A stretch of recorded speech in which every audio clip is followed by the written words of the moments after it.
execution. Okay? The right execution.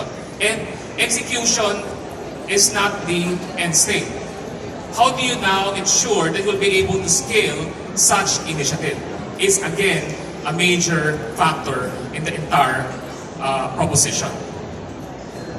Okay, remember these letters, okay? 4 P's plus triple V is equal to PDC. Okay?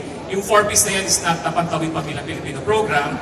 The triple V is not the restaurant before.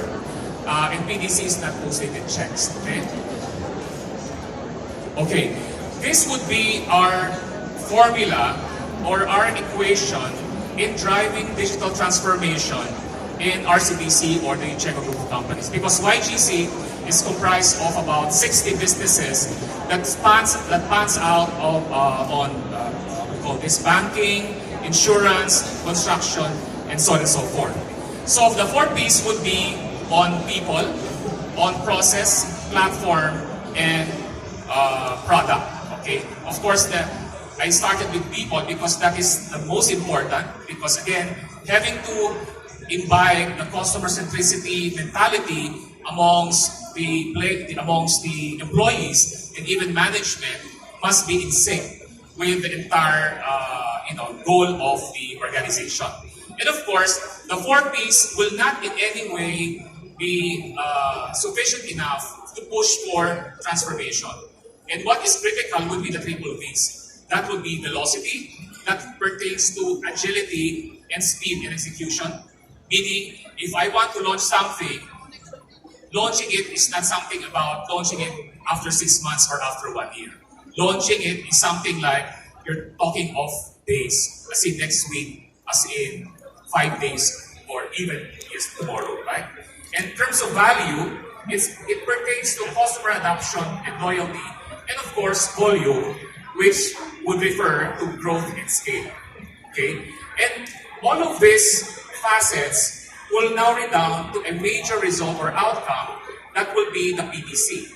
So you'll be able to realize profit optimization, data generation, and cost reduction. So because I think you've seen that the major buzz in all industries, not just banking and finance, is about digital transformation. On how these companies or these businesses would be able to embrace disruption, right? Because, for example, in YGC, as example, we've seen that the position of Chief Digital Transformation, of Chief Digital Officer, for example, were practically created very recently because just to be able to embrace that disruption. They'd rather be disrupted internally rather than externally, right? So because again, disrupting them internally is also a hard task. It's a difficult job because you are dealing with silos, you're dealing with egos in the organization, right? That's why it is not easy for you to even disrupt people inside your organization, right? This is a very difficult task. Next one, sorry. Okay, so just would like to show you these vital stats. I think you've seen this a number of times already. But just to stress the point that why is this government so, so used to practically, adopting or pushing, promoting financial inclusion? Because of these numbers, right?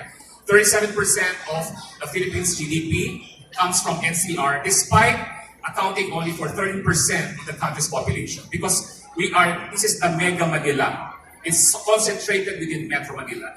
No wonder, actually, that's the reason why the traffic situation has become a national concern already.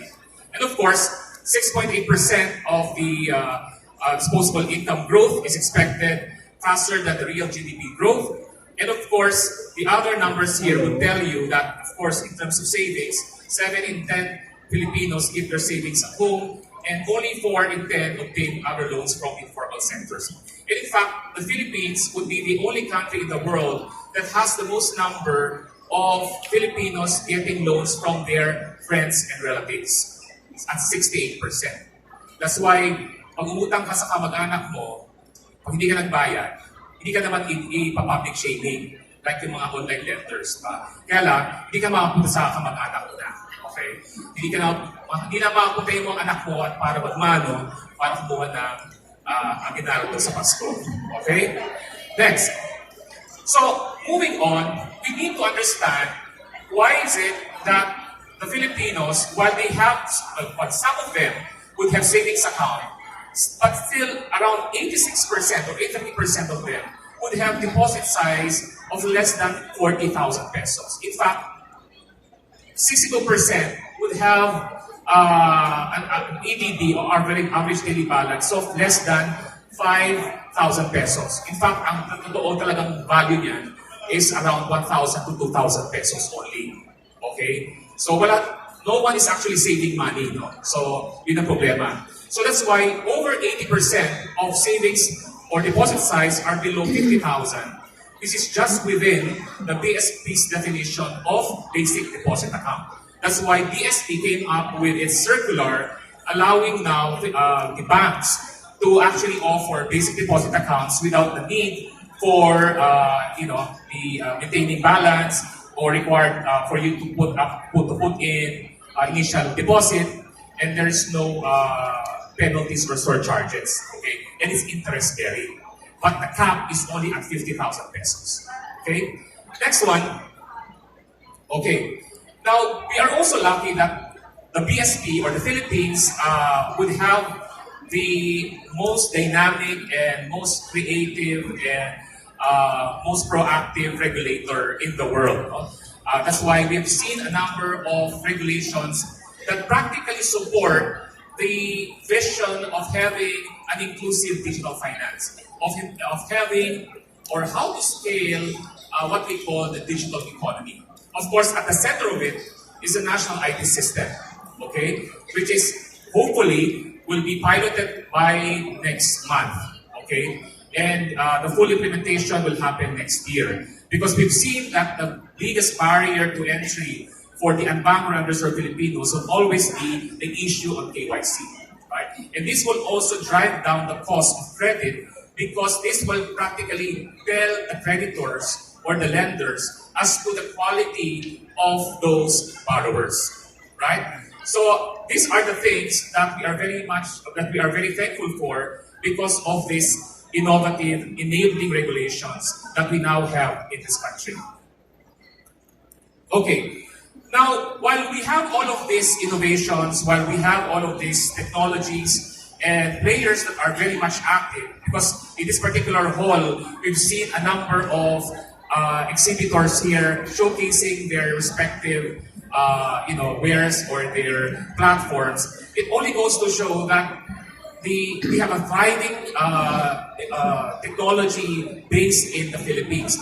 We've seen a number of foreigners or foreign companies entering the Philippines, and for them to really be part of our vision to create a digital economy.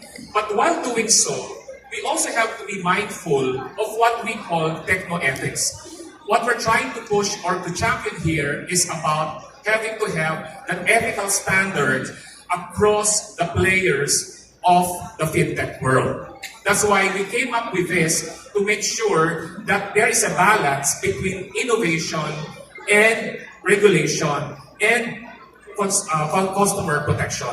Because just for example, we had a press conference and even a Senate hearing that happened last weekend, in fact 2 days ago, at the Senate Committee on Banks, Financial Institutions and Currencies, chaired by Senator Grace Poe. SEC, for example, came up with a list of more than 30 online lenders who have been given a cease and desist order. And mind you, that most of them do not even have registration with SEC. They are operating illegally in the Philippines.